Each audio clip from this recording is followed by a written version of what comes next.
Iran has taken the news once again in recent days, from cyber to drone attacks in the region.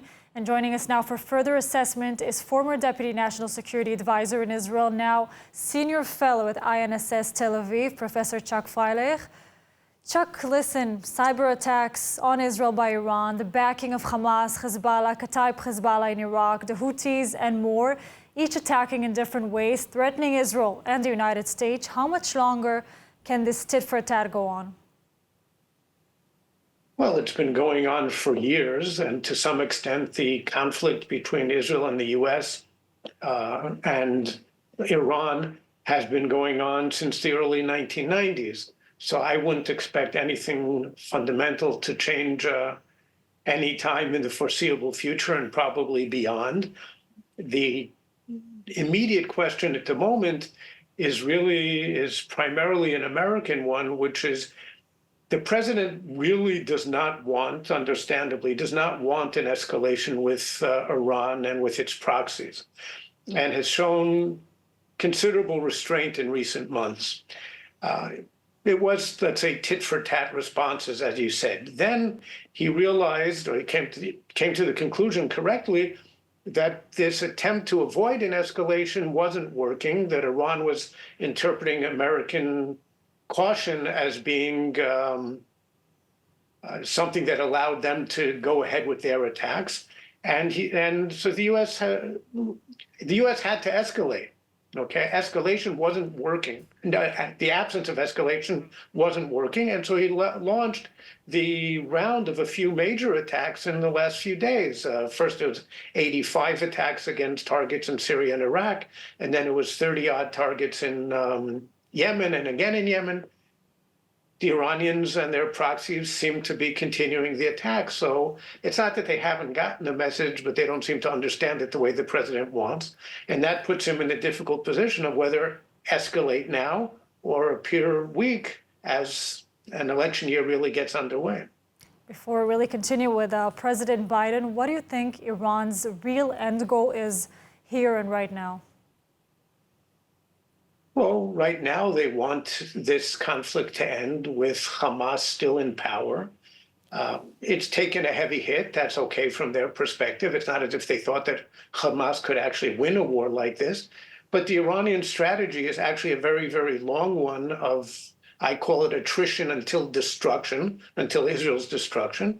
And to that end, there will be repeated rounds, some bigger, some smaller. This one was much more successful than I think anybody, from their point of view, of course, that anyone anticipated. So this was a big step forward from their point of view.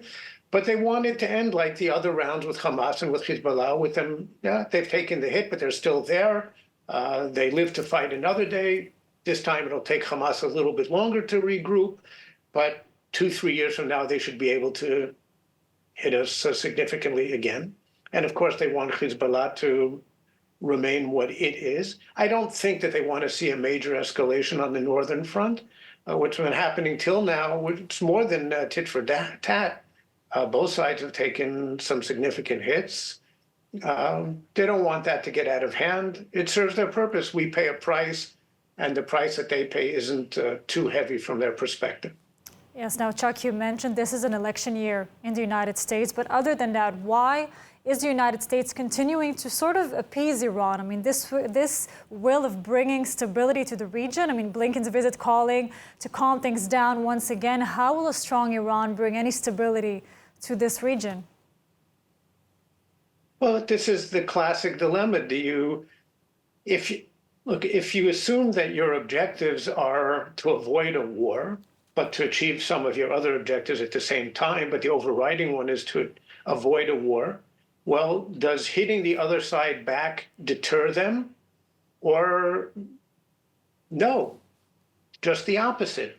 Well, maybe you're right that the American response until the last few days appeared to be one of appeasement to the Iranians, or at least a weak one from their perspective. And so they thought that they could get away with it.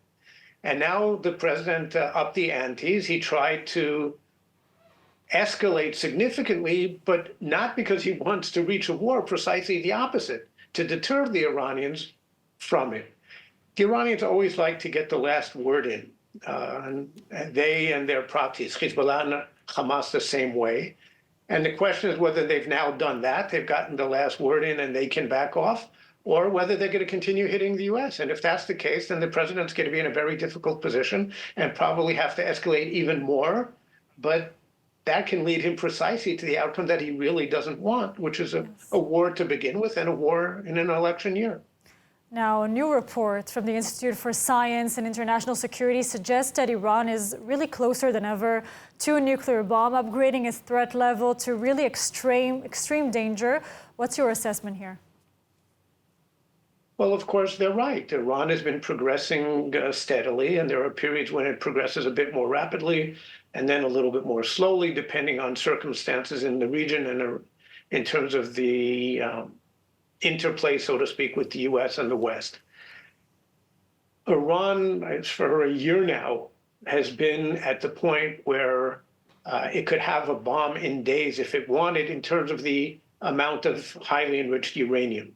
They're now at the point where they can have enough for about 10 bombs.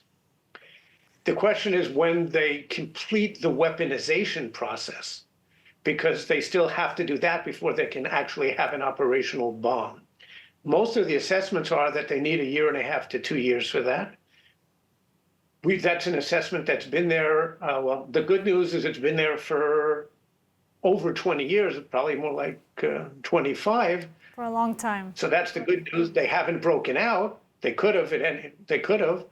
The bad news is that they still have the capability to break out, to go that final mile at a time of their choosing.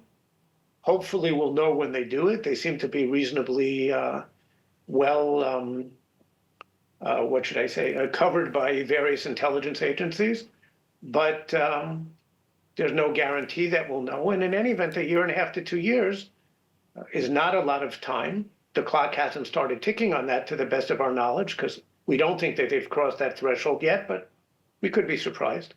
Yes, Professor Freilich, always concerning. Thank you so much for joining us.